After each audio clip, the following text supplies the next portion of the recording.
Digital Philippines Network Incorporated, DXKO. 13 sa Zinday Utso sa dial sa inyong radyo. RPN DXKO, ang Radyo Ronda dili sa Dakbayan sa Cagayan de Oro. Sidyahan na may galaon sa katawhan, andam mo serbisyo sa tanan. Ang RPN DXKO Radyo Ronda, sakop sa KPOP, kapisanan ng mga broadcaster ng Pilipinas.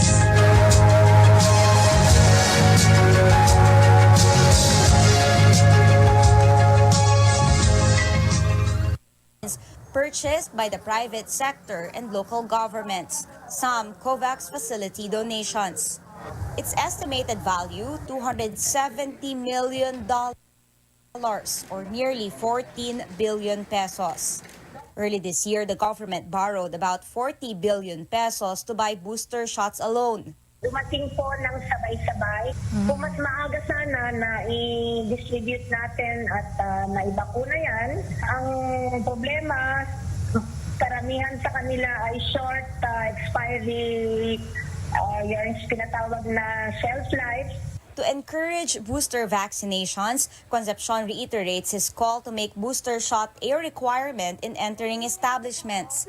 He's suggesting its implementation by July, giving the public and government time to prepare. He worries another surge of breakthrough infections could hit the now recovering economy. If we really want people to take the booster, then we will have to follow what we did with the vaccination card, no?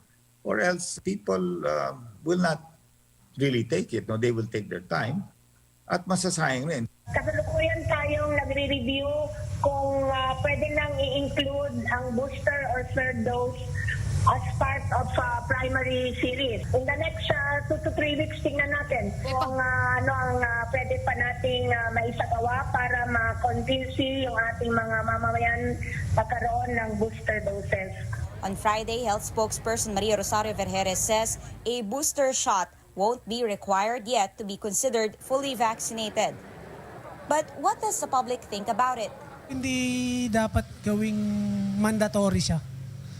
Sapat na siguro yung meron kang first at second dose. Okay na po yung vaccination card. Masyado na pong strict yung implementation kung isasama pa po natin yung booster. Mas maganda nga na na mandatory siya just to make sure na yung vaccine sa katawan mo ay may effect ba. Kailangan din lahat i-require kasi para patas tayo. The Vaccination Operations Center has asked the FDA to extend vaccines' shelf life.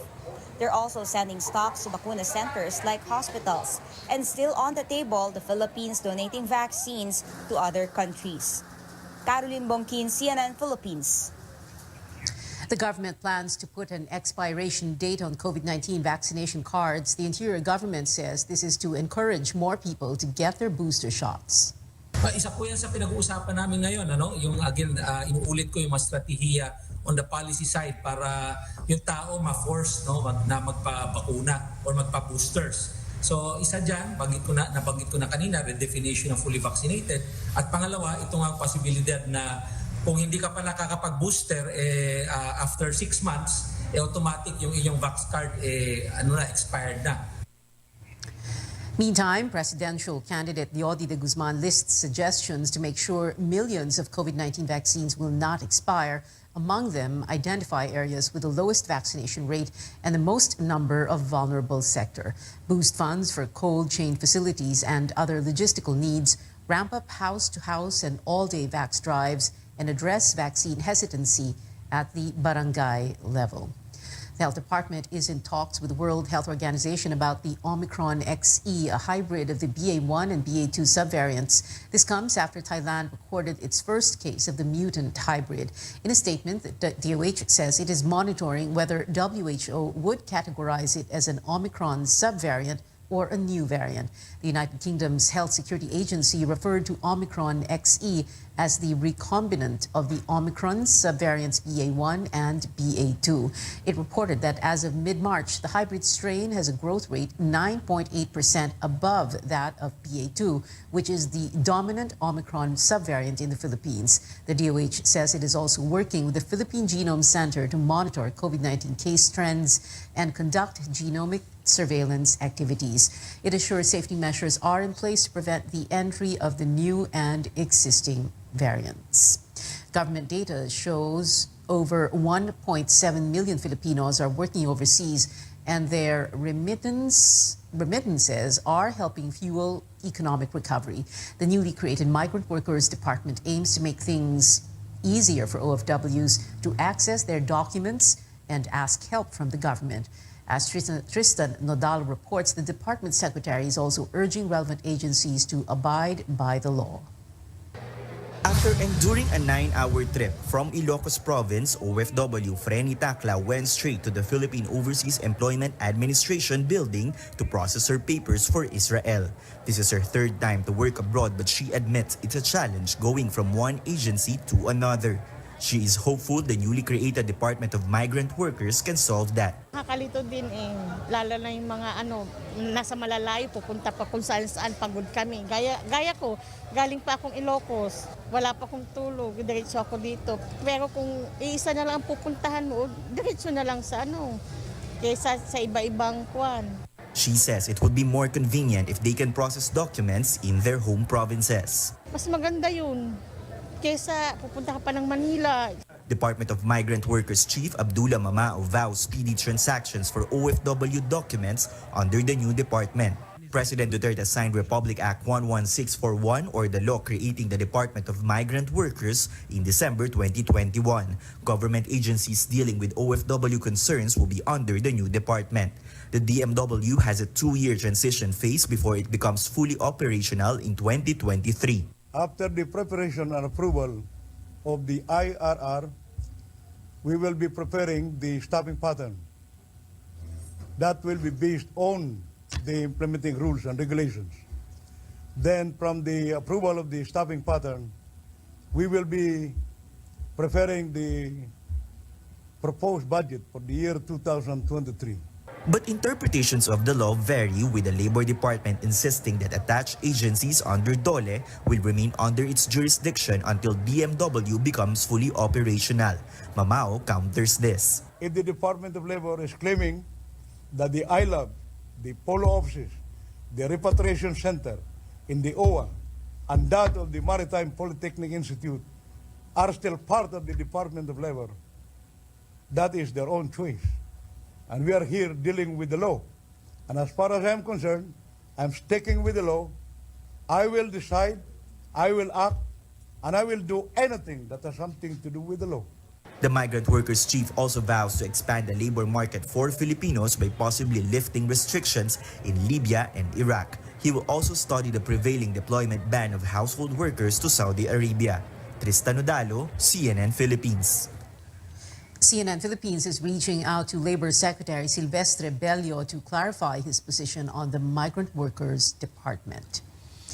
Coming up on Newsnight, the Lacson-Soto tandem drops another senatorial candidate from its slate for openly endorsing rival Bongbong Marcos. And Philm artists take the spotlight in this year's Grammy Awards. We walk you through the biggest night in music here on CNN Philippines.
Welcome back to Newsnight, where we go above and beyond the headlines.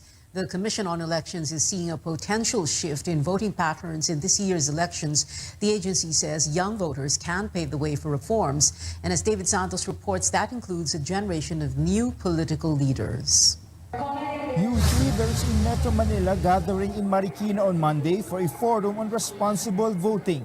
Among those present, Kael Mata of Pasig. Hindi lang basta yung pagboto, kundi dapat nauunawaan namin yung proseso. Aside from taking part in a mock election, participants were also briefed on how the voting counting machines work, since many of them will also be first-time voters.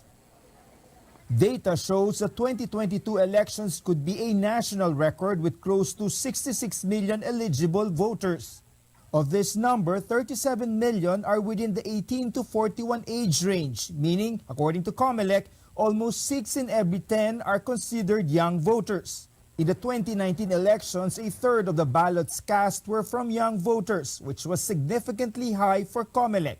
That number is expected to go up this year despite the pandemic. Active sila ng registration, so therefore we believe that it is very possible, very likely in fact, that they will also be very active in the elections themselves. The presence of young people in massive campaign rallies as well as their political engagements on social media could be a preview of the influx of young voters for this election cycle.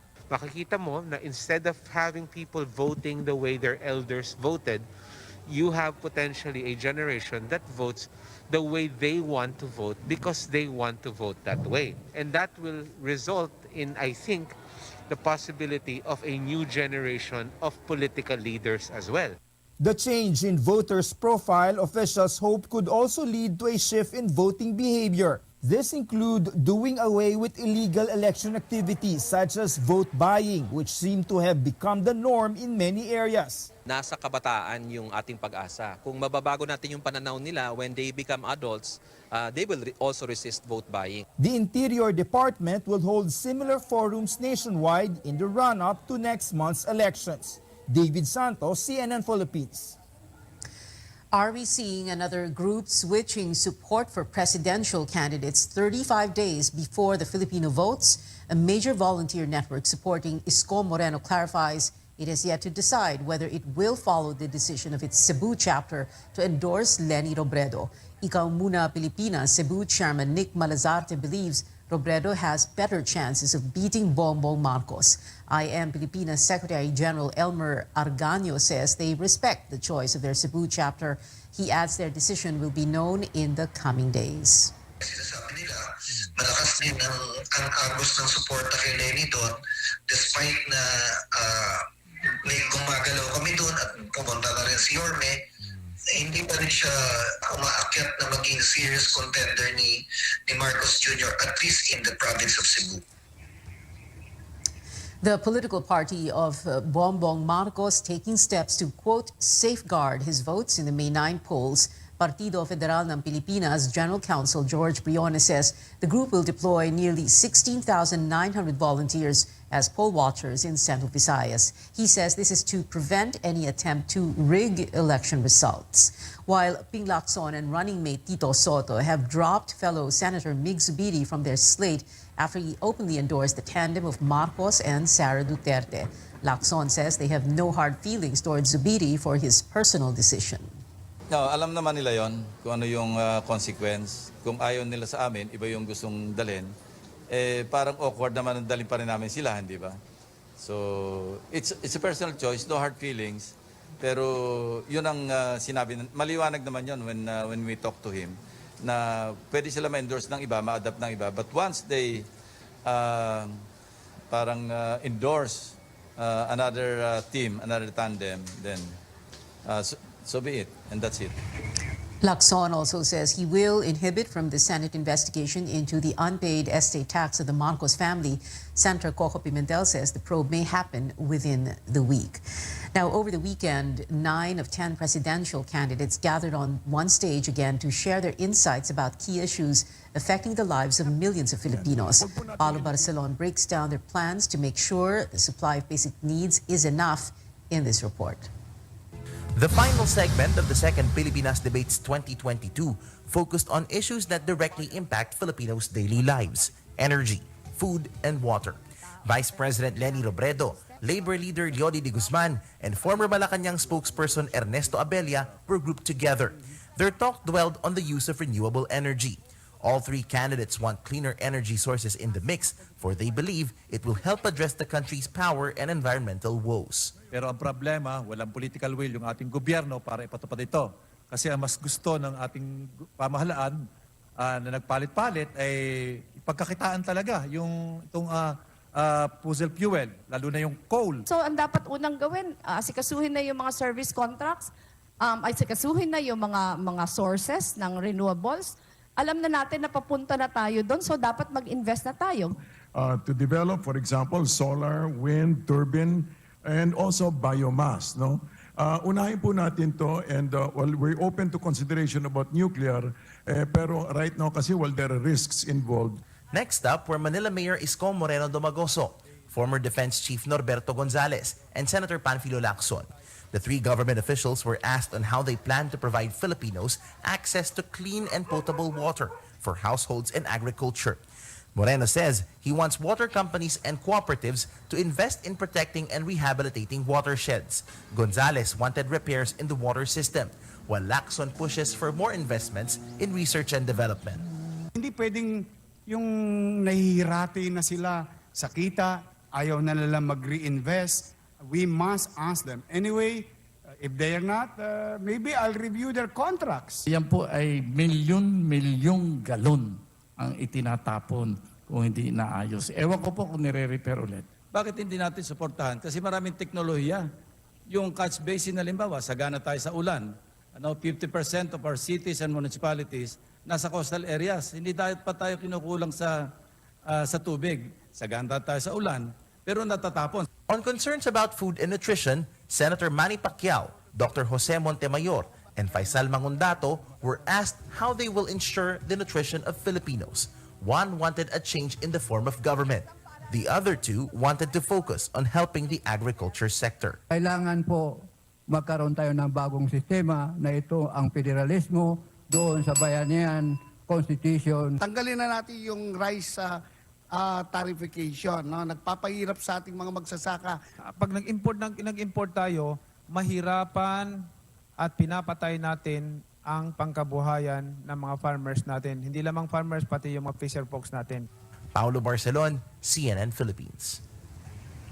Presidential hopefuls pushing for political reforms to address another nagging problem in government: corruption. CNR Kanghel reports at least two of them agree on a law punishing turncoats, while one candidate draws criticism from his opponents for defending political dynasties. Manila Mayor Isko Moreno, Leody de Guzman, Norberto Gonzales, and Faisal Mangundato all blame a weak system for the rampant corruption in government. Moreno says his proposed solution is already being implemented in Manila.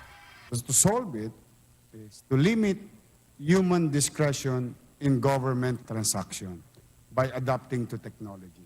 Yun yung specific kong gagawin, katulad ng ginawa namin sa Maynila. For Vice President Leni Robredo, Senator Manny Pacquiao, and Joey Montemayor, corruption is caused by problems in the system and the people. If elected president, Robredo vows to sign an executive order mandating a full disclosure policy in government offices, while Pacquiao assures corrupt officials will go to jail under his watch. Senator Panfilo Lacson says leadership by example is key to weeding out corruption. He's also in favor of banning political dynasties, but admits it will be difficult to pass an enabling law since Congress is dominated by political families. Pacquiao drew criticism from Montemayor and Mangundato for saying it will be unfair to limit the number of family members holding public office. Unfair naman doon sa mga pamilya na nagserbisyo ng tapat, malaki ang nagawang pagbabago sa kanilang lugar at nagtumutulong sa taong bayan. Hindi naman lahat na nagnanakaw dyan sa gobyerno. The state prohibits political dynasties or dynasties. Ano? Kahit doon sa Ateneo study, makikita natin, thick and fat dynasty, talagang bawal na bawal. Yung sinabi ni Senator Manny Pacquiao na pwede raw yung pamilya as long as they voted by the people of their provinces. Hindi po. Dahil yan ang sanhi. For Robredo and de Guzman, it's time to pass a law punishing political turncoats to discourage party switching ahead of the elections. So habang ina-allow natin yung turncoatism, habang ina-allow natin yung palipat-lipat na partido, hindi natin maaasahan na lalakas yung mga political parties kasi pwede siyang i-dispose at any time. Despite criticisms of the party-list system, Moreno and Montemayor want it to stay, but with additional safeguards to ensure marginalized sectors are represented. But for Mangundato, the party-list system should be abolished along with a shift to federalism. Cian Arcangel, CNN Philippines. Marcos was again a no-show in the second Pilipinas debate organized by the COMELEC. Pobody says it will ask Congress to pass a law requiring all candidates to attend its debates.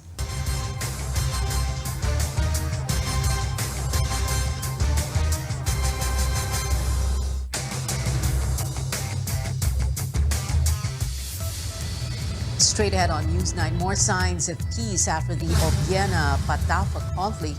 Association President Philippico no longer persona non grata. Plus, we tell you all about the BTS grand performance that trended after this break.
Welcome back to CNN Philippines. Athletics Track and Field Association President Philip Wico is no longer persona non grata in the eyes of the Philippine Olympic Committee.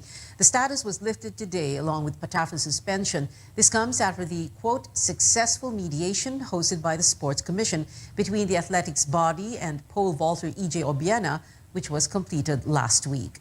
Now, in the PBA, for the fourth time in 6 years, the Meralco Bolts will face defending champions Barangay Ginebra for the PBA Governors Cup Finals at 6 p.m. Wednesday. This year, Meralco is optimistic that it can finally score a win after losing in each one of its last 3 encounters against Ginebra. I definitely think that this is definitely the year. Yeah, you could say third time's a charm, fourth time's a charm, but I think the most important takeaway here is persistence. I think everything that we've gone through up until now has prepared us for this moment. And get ready to hear the roar of a live crowd in UAAP men's basketball games again by tomorrow. The Mall of Asia Arena matches will be open to a limited audience. On Saturday, the Ateneo Blue Eagles earned their 30th straight win at the expense of the De La Salle Green Archers, 74-57. Ateneo is currently the only team with 4 wins and no losses this season. And just in, UAE's Jack Santiago is suspended for 2 games over conduct unbecoming of a head coach. The UAAP commissioner says a thorough review showed Santiago told players to inflict harm on Richie Rivero in last Saturday's game against UP. Now, moving on to entertainment news, music's biggest night saw some massive wins from Filipino-American artists. One of them won all 4 categories his duo was nominated for. CNN's David Daniel has the highlights. Welcome, everybody, to the 64th Annual Grammy Awards. We made it, people! Trevor Noah returned as host for an often emotional Grammys. As traditional pop vocal album winner Lady Gaga serenaded her ailing musical partner, Tony Bennett. The show honored behind-the-scenes workers and stage crews who helped get artists back on the road after the lockdown. Because after 2 years of canceled shows and postponed tours, nobody deserves the spotlight more than the people who actually put up that spotlight. And John Legend performed with Ukrainian artists after a fervent appeal from Ukrainian President Vladimir Zelensky. On our land, we are fighting Russia, which brings horrible silence with its bombs, the dead silence. Feel the silence with your music. Feel it today to tell our story. Chris Stapleton was among the performers who answered that call. He took home trophies for Best Country Album, Song, and Solo Performance. And I know we weren't perfect. Olivia Rodrigo is a 19-year-old triple Grammy winner, collecting Best Pop Solo Performance, Best Pop Vocal Album, and Best New Artist. Silk Sonic went 4 for 4, including Record and Song of the Year for Leave the Door Open. We call that a clean sweep. That's not the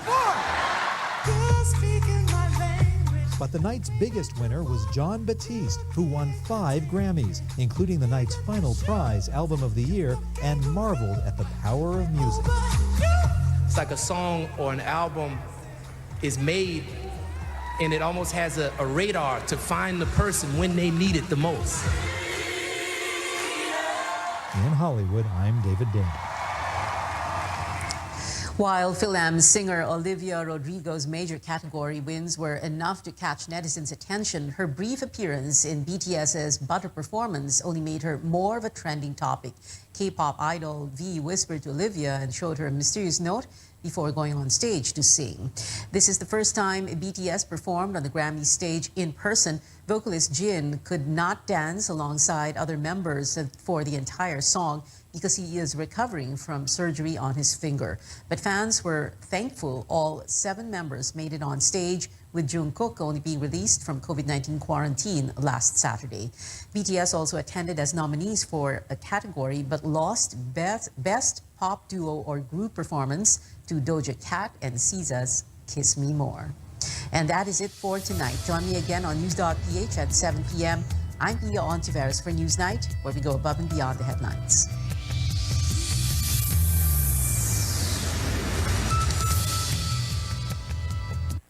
This program.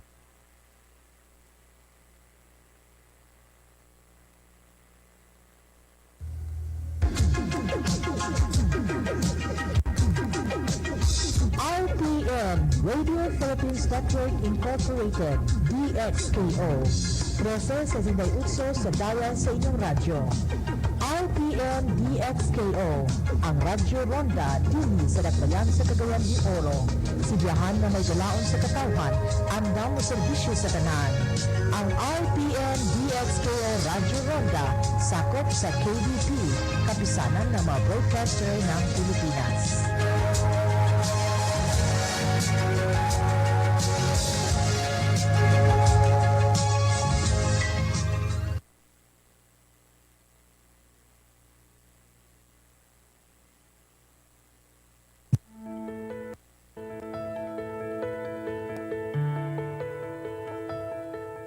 Once might be a little funny, but when hiccups won't go away, they can be annoying and sometimes even embarrassing.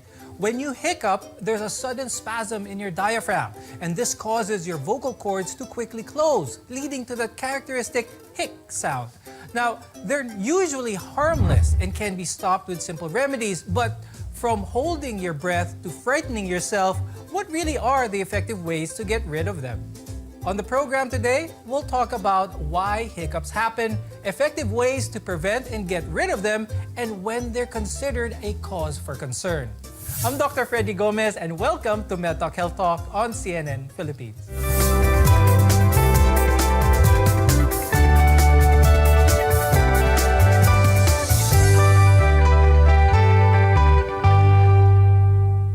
For many, hiccups are over quickly. But did you know that the longest bout of hiccups lasted for 68 years? Our guests are here today to tell us why they happen and medical conditions that can be linked to long-term persistent hiccups. With us is Dr. Lenora Fernandez. She's a pulmonologist from Asian Hospital and Medical Center. Also with us is Dr. Jose Miguel Medrano, who is a neurologist from St. Luke's Medical Center. Now, we're all familiar with that striking hic sound of a hiccup. Now, earlier on the show, we mentioned that it's caused by a spasm in the diaphragm. Dr. Lenny, tell us more about this. Could you explain to us the whole process of how a hiccup occurs? So usually we breathe normally and we don't feel it. You're not conscious about it. But when a hic comes or a hiccup comes, the spasm that you mentioned, that would be a sudden inhalation, and then also our vocal cord closes at the same time. So we create that sound. Now that is something abnormal, and there is what we call the abnormal reflex. So usually there would be an abnormal thing that would either go or stimulate the nerves here in the face, in the ears, in the nose, or the lungs, or even the stomach. And that now creates that abnormal spasm of your diaphragm. So literally anything can cause actually a hiccup. Hiccups can come and go for no apparent reason, but there are some factors that can actually set them off. Dr. Miggs, let's talk about these triggers. When we talk about hiccups, we just have to identify that there are two major types. You have your very benign, self-limiting hiccups na nawawala lang after a few minutes to maybe an hour at most. These ones can be caused by eating too quickly, ingesting spicy food, or even ingesting a lot of air habang tumatawa po tayo or umiiyak. And sometimes it can also be with a heightened emotional state. Typically, pag very excited or in shock po, you can develop hiccups suddenly or in cases of panic attack. One common is that eating too much or too quickly as a source of the hiccups. Dr. Lenny, can you explain why this happens? Why a lot of people experience this, pero is it really linked to food per se? So it's the sudden expansion of our stomach that would now stimulate that nerve. We call it the phrenic nerve, and that is the same nerve that actually would supply our diaphragm. So the diaphragm would spasm, and that now creates the hiccups. So it's the sudden actually distension of the stomach which stimulates it. So carbonated drinks, pag umiinom tayo ng mga soft drinks, medyo na marami, kapag kumain ng sobra, and then alcohol also causes that distension together with the liquid intake. So that now creates the distension and leading now to the hiccups. And one that might not be so common is what Dr. Miggs mentioned, is the hiccups triggered by emotional factors like stress or excitement. Dr. Miggs, can you talk more about this? How can emotions cause that spasm of the diaphragm? So yung medical term of hiccups is singultus. So that means na in Latin to catch one's breath while crying. So parang there's always been a historical basis for an emotional state causing hiccups. And the way the brain processes and prevents hiccup is not entirely mapped out yet. But what we know is that yung areas of the brain that control breathing receive information from internal sensors within our bodies, the chest, the stomach, and even in our throat and in our brain. And they are controlled through neurotransmitters, which may be dysregulated or changed if you're in a very heightened emotional state or if you're anxious or under chronic stress. Now, we all experience hiccups from time to time. Anyone can get them, even infants and children. Now, usually they go away within a few minutes, but there are some that could last for hours, even days, even months for that matter. Dr. Lenny, please explain to us the difference between chronic and persistent hiccups. We usually have the time cut off, so it would be 48 hours. So if it's less than 48 hours, we can say that that is acute and it can go away by itself. But if it persists beyond 48 hours, then that is when we say it is chronic and you would need help by the doctor, because sometimes we would need medications to really get over the hiccup. But one thing is very important, we have to trace the cause for that. And the one that you mentioned, that it lasted for 68 years, that is intractable hiccup, which now is beyond 1 month. So I myself haven't had a patient that the hiccups lasted for more than a month. My longest is probably 2 weeks. Now, if your hiccups last longer, as mentioned, or longer than 48 hours, it might be your body's way of telling you about an underlying health issue. Dr. Miggs, what conditions are linked to chronic and persistent or even intractable hiccups? Intractable hiccups, first of all, are still extremely rare. But when they do occur, most of the time, it's because may problema po in one small part in the brain or brainstem. And that can be caused by very small strokes or tumors. It can be caused by multiple sclerosis, or it can be caused by certain drugs like medications for Parkinsonism. They can also be seen as complications from anesthesia. So sometimes after anesthesia, you'll have prolonged hiccups for maybe 2-3 days after, although that's not very common too. And lastly, if you have diseases of the stomach itself, like if you have very bad or severe gastric reflux or paralysis of your GI tract or stomach, pwede po talaga mag-cause ng intractable hiccups po yun. It's just important for us to note that hiccups are very rare, the sign of the first sign of a disease. So if you do have that for that long, it's the only time you should really consider that it's because of a secondary problem. Dr. Lenny, when it comes to hiccups, for the most part, a lot of people find it annoying maybe or somewhat, but is there ever a possibility that the breathing can be disrupted because of the severity of the acute hiccup? Yes, definitely, because it will interfere with your normal breathing, especially if you're having probably more than 10 hiccups in a minute or probably in an hour. That can definitely interfere with that. And then also, they have seen that if you have prolonged hiccups, then it can even mess around with our esophageal sphincter there, the valve there, and it can precipitate even more hyperacidity. So that's the other complication of prolonged hiccups. But definitely for breathing, yes, it can interfere with our normal breathing if it's very frequent. Chronic hiccups can impact your day-to-day life. It can affect your quality of sleep and your eating habits for that matter, which can lead to exhaustion, dehydration, or even worse.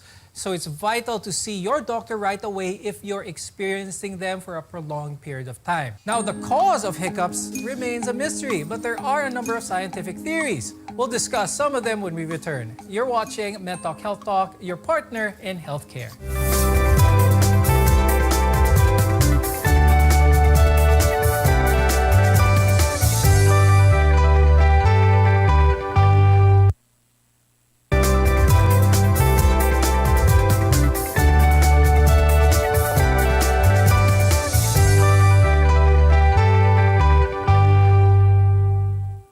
Dr. Freddy Gomez, and welcome back to MedTalk Health Talk, where caring is our calling.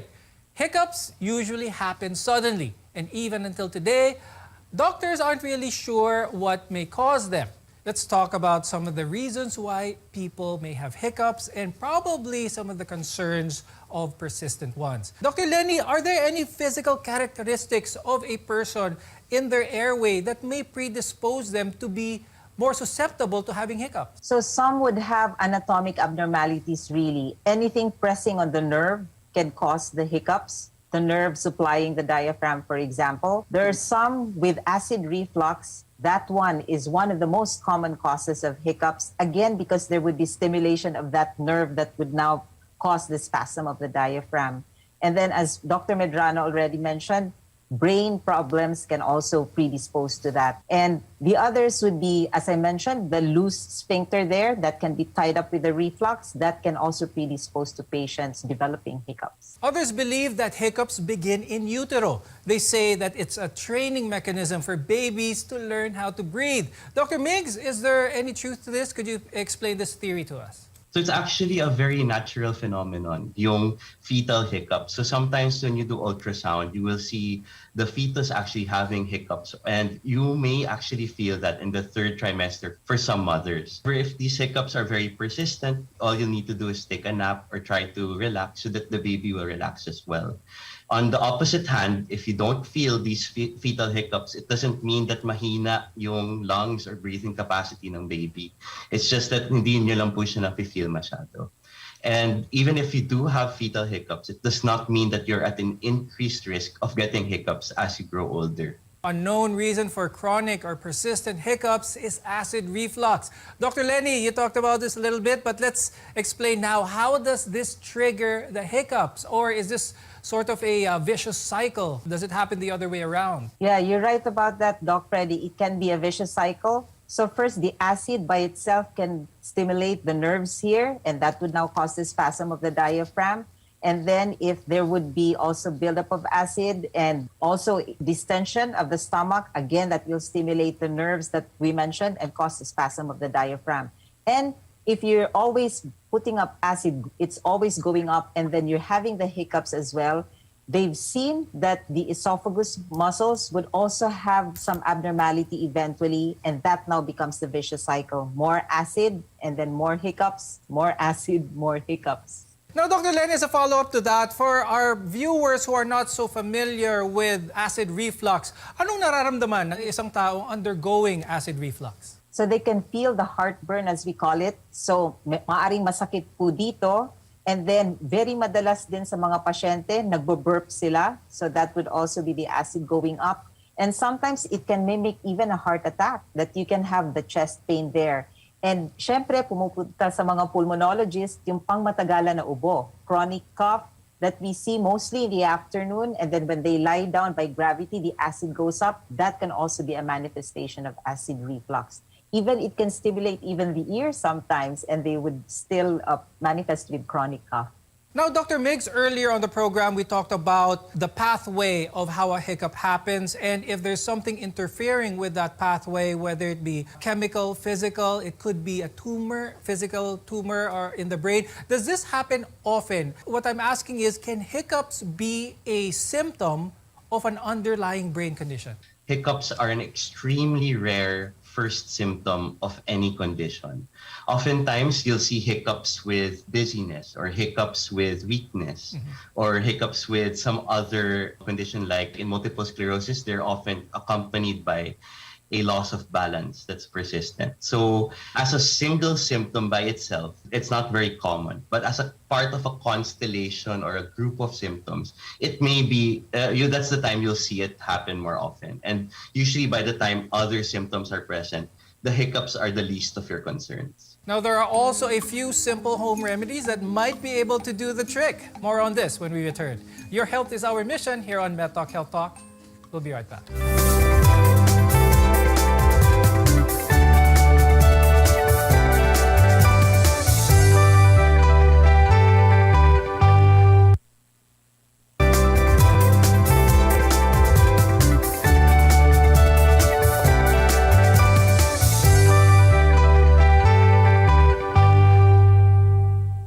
I'm Dr. Freddy Gomez, and this is Met Talk Health Talk, your partner in healthcare. People have very different and interesting ideas on how to cure the hiccups. I'm sure you've heard some people say that you should hold your breath while singing or drink upside down for 90 seconds. Of course, none of these treatments are scientifically proven. They may or may not work. But what are the tried and tested ways to get rid of hiccups? Let's discuss that. Dr. Lenny, what are some of the tried and tested ways scientifically or maybe that is proven or addressing some of the physiological parts of the body that can address hiccups? So there was a Japanese group which did a study on breath holding, and they found that it was quite effective. But the rationale behind is that if when you hold your breath, your carbon dioxide actually increases, but it has to increase to such a level that it can now trigger the what we call the survival instinct for us to breathe. So it now would override the abnormal mechanism of the hiccups, and then your natural breathing now will take over. So that's the rationale behind it. But how long should you hold your breath? So we usually would advise that you hold your breath for 10 seconds, and then do it 3 to 4 times. So that would mean around do it in a minute, probably 4 times. And if that will not get rid of the hiccups, then you can probably continue it for 2 to 3 minutes. In that study, they had to hold it a little bit longer to gain a higher carbon dioxide, but 10 seconds will do for us. For some of you who might not be able to hold the 10 seconds of your breath, you can do it holding for 5 seconds, and then you can repeat the process until your hiccups disappear. Some people even suggest gulping or gargling water to get rid of the hiccups. Dr. Miggs, is this effective, and is there a probable scientific reason why this would be so? So similar to what Dr. Fernandez said, gulping water or large amounts of water or trying to gargle for long periods of time is just another way of holding your breath for 5 to 10 seconds. They are not really that proven to be as effective in preventing hiccups. But the theory is that it sorts of restores yung regular rhythm ng nerve tsaka ng muscle natin. Parang nare-reset siya. It's just different for each person talaga. There are some people who would respond well to that. But if others, for example, yung cause is really rapid distension of the stomach, even if you keep trying to reset yung diaphragm natin, pero distended pa din yung stomach, you might still get hiccups over and over. So you need to know ano yung reason why you're getting the hiccups first. Dr. Mig, another common thing that people do is they try to address the reflex of hiccups by doing another reflex, and that particular a gag reflex. They try putting their tongue. Is there any scientific basis for this? Is this effective? This can actually be pretty dangerous at some point. So that was actually already studied in independent groups in the US and in Italy. There was no evidence that triggering gag actually suppresses the hiccups of any person. They also tried doing Heimlich maneuvers since may spasms sa diaphragm.